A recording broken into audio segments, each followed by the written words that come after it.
Hello mga ka-KJ, it's me again, Madam KJ. Halina at panoorin natin ang video noong Flores de Maria 2024. At ito nga, tinanggal ko yung music kasi baka makopyright tayo.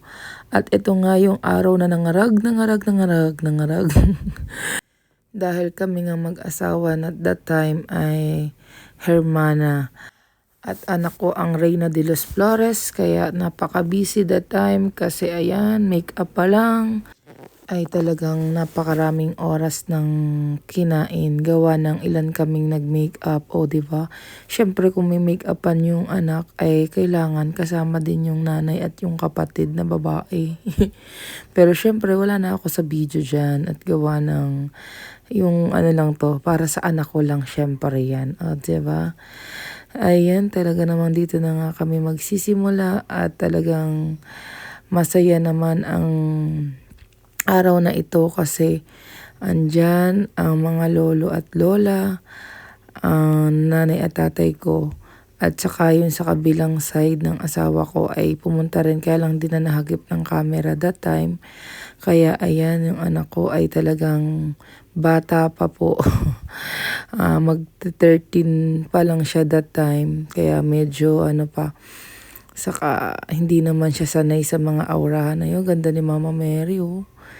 At ayan nga po, talaga namang ginawa namin mag-asawa ng paraan kung papaano at anong dapat naming gawin. At sa awa po ni Lord at saka sa tulong ni Mama Mary ay naidaos po namin ng maayos at magandang panahon ang araw na ito. Ayan, hanggang gabi, walang problema at maayos na panahon. Ang sarap lang sa pakiramdam na naparanas mo sa anak mo yung ganito. Sobrang blessing po lahat ng ito sa amin. Kaya ayan, talagang thank you Lord, thank you Mama Mary.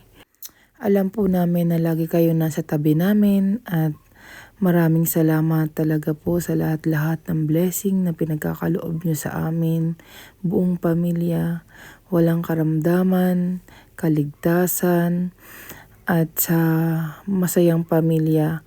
At higit sa lahat sa patuloy na buhay na pinagkakaloob nyo po sa amin, maraming salamat po Lord. Maraming salamat sa lahat ng nag-makeup sa amin at mga tumulong sa amin. Ang aking kapatid, mga kaibigan, mga pamangkin, anak ng mga kaibigan, maraming salamat sa inyo.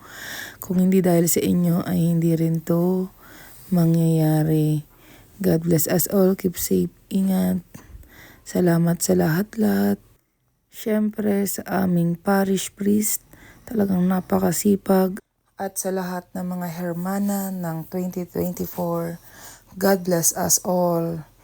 And also thank you sa nag-video nito at mga pictures namin. Bye!